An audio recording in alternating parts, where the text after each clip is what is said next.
நமது அறியாமையால் சைபர் குற்றங்கள் தொடர்ந்து நடைபெறுவதாக சென்னை மாநகர காவல் ஆணையர் அமல்ராஜ் பேசினார்.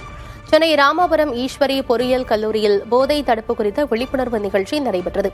பொறியியல் கல்லூரி தலைவர் சிவக்குமார் தலைமை வகித்தார். சிறப்பு விருந்தினராக கலந்து கொண்டு உரையாற்றிய சென்னை பெருநகர காவல் ஆணையர் அமல்ராஜ், தற்போது மாணவர்களாக இருப்பவர்கள் எதிர்காலத்தில் போதைப் பொருட்களுக்கு அடிமையாகிவிடக் கூடாது என்பதற்காக இந்த நிகழ்ச்சி நடத்தப்படுவதாக குறிப்பிட்டார்.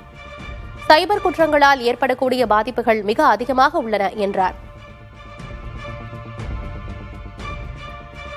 சமுதாயத்தை பாதிக்கின்ற மிக முக்கிய பாதிப்புகளான சைபர் குற்றங்கள் நம்முடைய அறியாமையின் காரணமாக தொடர்ந்து நடைபெற்று வருகிறது. அதனால் ஏற்படக்கூடிய பாதிப்புகள் மிக அதிகமாக இருக்கிறது.